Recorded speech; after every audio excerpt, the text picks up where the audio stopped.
Chantal, spectatrice de la chaîne, m'a demandé s'il était possible de faire un tirage de cartes au sujet du suaire, le saint suaire, c'est-à-dire le linceul qui aurait enveloppé le corps de Jésus, le Christ, et qui en aurait gardé une trace visuelle. Il y aurait eu des marques imprimées sur ce tissu qui, lorsqu'on le regarde de loin, eh bien, font en rendu visuel une sorte d'image du Christ. Alors, je pense qu'avant de faire un tirage, la première chose qu'on peut peut-être faire, c'est la question, sans doute la première question qu'on se pose, puisque cette étoffe, ce linceul existe. Mais la question, c'est est-ce qu'il est authentique? Est-ce qu'il date bien de l'époque du Christ? Et est-ce qu'il a bien enveloppé le corps du Christ? Est-ce que c'est bien des stigmates ou une espèce d'image surnaturelle qui s'est imprimée dans le tissu? Alors pour ça, je vais poser la question à mon pendule. Je rappelle le protocole. Ça, c'est oui. Ça, c'est non. S'il ne bouge pas, c'est qu'il ne veut rien dire ou qu'il n'y a rien à dire par rapport à la question. Et si ça tourne, c'est qu'il y a quelque chose à dire, mais que la question est mal posée. Alors ma question au pendule, c'est est-ce que le suaire qu'on connaît tous et qui est parfois exposé, qu'on peut voir donc, est-ce que c'est authentiquement le linceul qui a enveloppé le corps du Christ et qui en a gardé une image?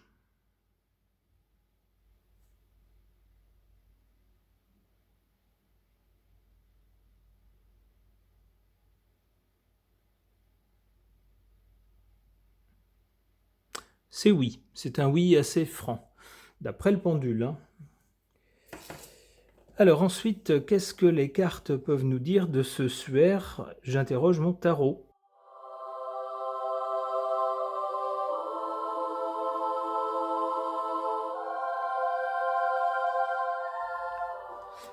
Eh bien, ma foi, une suite de cartes assez logique, assez parlante concernant ce suaire.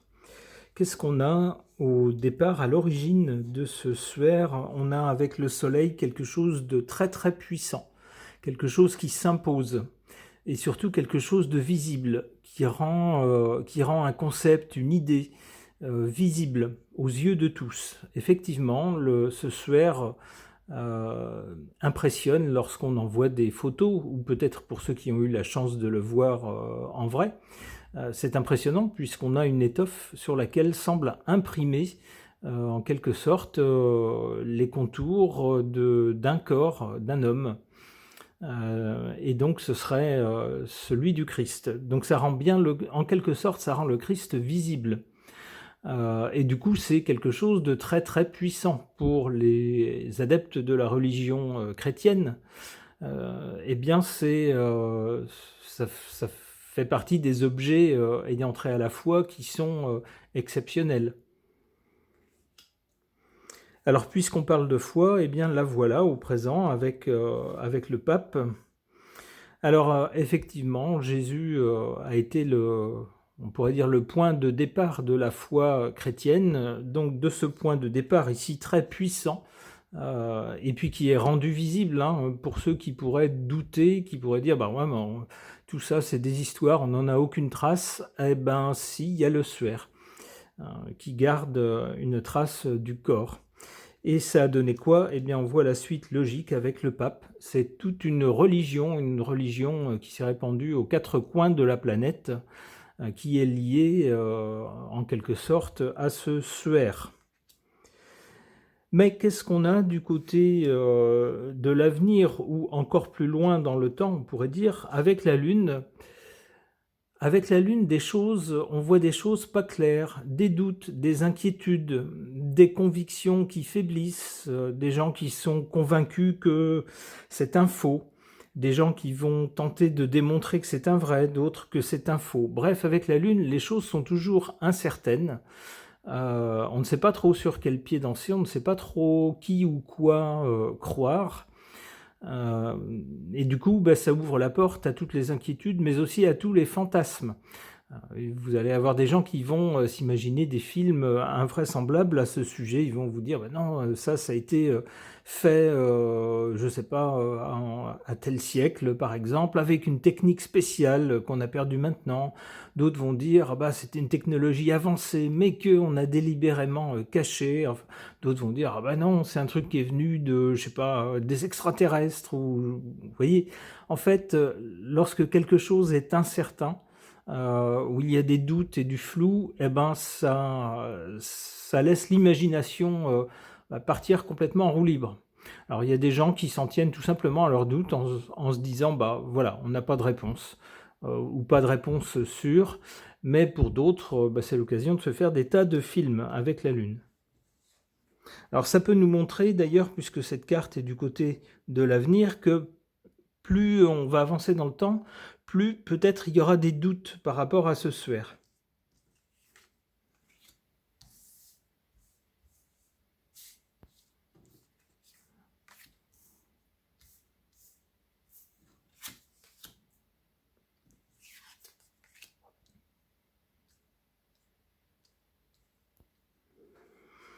En carte favorable par rapport à ce sphère, le saint sphère comme on dit, le monde, ben c'est un objet qui a bien fait son travail, puisque pour beaucoup de croyants, c'est la preuve visuelle, physique, tangible, que le Christ non seulement a existé, que Jésus a existé, mais aussi qu'il était d'une nature divine, parce que en fait, les contours de son corps, on pourrait dire l'ombre de son corps, je ne sais pas comment on pourrait dire ça, s'est imprimé dans le tissu. Et c'est quelque chose d'extraordinaire qui n'est pas donné au commun des mortels. Donc ça démontre en plus sa nature extraordinaire. D'où cette carte du monde qui montre quelque chose qui réussit, quelque chose de positif, qui réussit, qui va jusqu'au bout, qui fait sa mission, si vous voulez. On peut prendre cette carte également dans le sens littéral du monde, puisque grâce à ce Saint-Suaire, cette religion a pu se répandre un peu partout, et on a des gens qui, lorsque ce Suaire est exposé, des gens qui peuvent venir de très très loin, donc d'ailleurs dans le monde que le pays où il est exposé, pour venir le voir. En carte défavorable, le jugement. Comme je vous le disais tout à l'heure, lorsqu'on a quelque chose une chose autour de laquelle plane un doute, ou qu'on n'arrive pas à expliquer de façon rationnelle, bah forcément il y a des gens qui vont s'en tenir à une explication très cartésienne, très mathématique, très pratique, et qui vont dire bah non, d'un point de vue pratique, c'est pas possible. On peut pas juste comment dire, recouvrir un corps d'un linceul et puis qu'il y ait une image comme ça, qui soit une image du corps qui soit imprimée dans le tissu, ça n'existe pas, c'est pas possible, donc c'est faux. Voilà, un raisonnement cartésien. On n'arrive pas à l'expliquer, donc ça n'existe pas. C'est malheureusement le raisonnement de certains.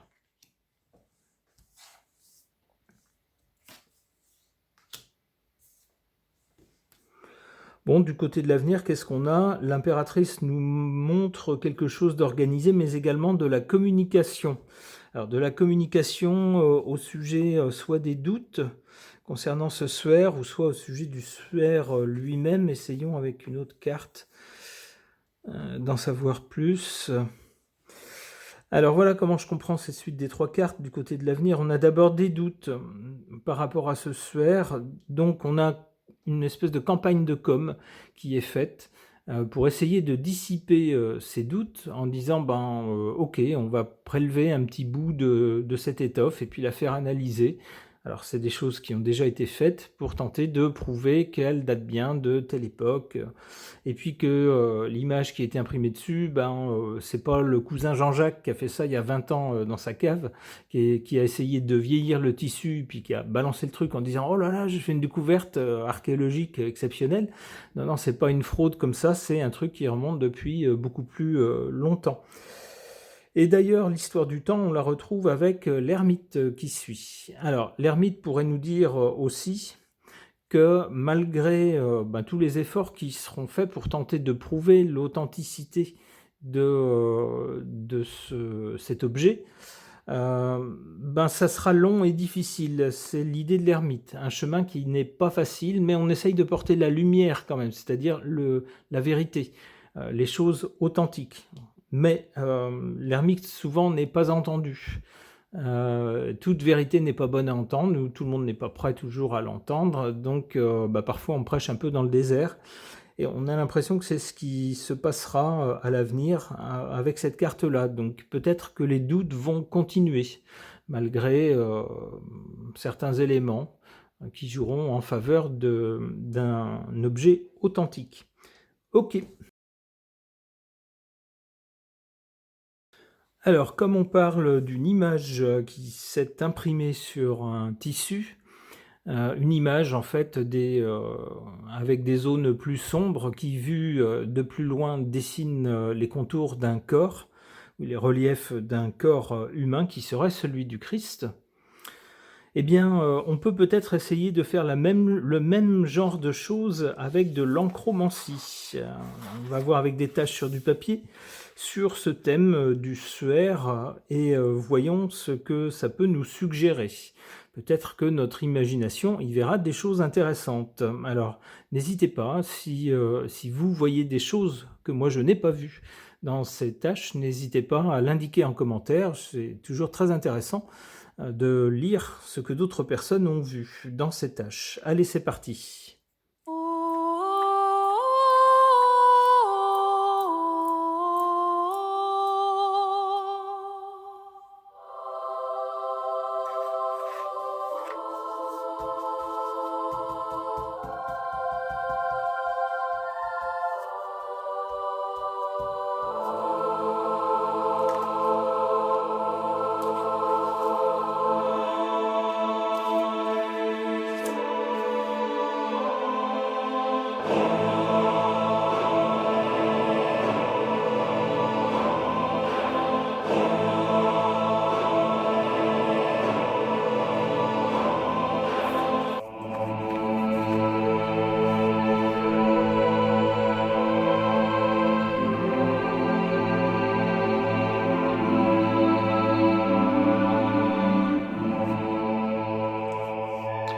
Alors comme souvent, on peut voir des choses, alors soit si on prend les reliefs colorés, soit si on prend les parties blanches, on peut voir soit pointant vers l'extérieur, ici par exemple, les contours d'un visage, donc même chose de l'autre côté. On dirait des visages d'êtres humains, mais d'êtres humains genre néandertal, vous voyez ce genre. Ce genre-là, donc quelque chose de presque préhistorique. À l'inverse, les deux parties blanches ici, qui rentrent vers l'intérieur, font penser à deux animaux, genre un chat ou quelque chose comme ça, qui entrent vers l'intérieur. Un peu plus bas, ici, je verrai ici deux petits yeux. Qu'est-ce qu'on pourrait voir d'autre? Ici, vous voyez là où il y a les deux, cette tache-là et cette tache-là. Si on prend la partie blanche, on pourrait y voir également deux animaux qui regardent vers l'intérieur. Mais j'avoue que, à part ça... Alors, si je le retourne, est-ce que je vois autre chose?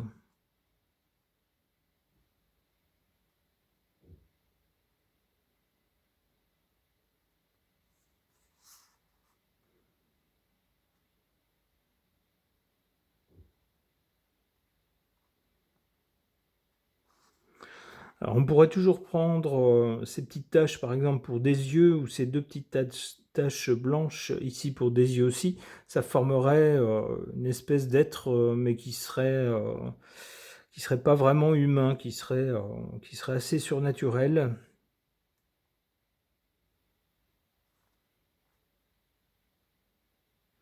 Bah écoutez, non, moi ça m'inspire pas spécialement. Ça ne me dit rien de plus. Donc n'hésitez pas à faire part de ce que vous aurez pu voir dans ces tâches, si ça vous inspire. Ce tirage, cette session de pendule et cette session d'encromancie sont maintenant terminées. Merci de les avoir suivis.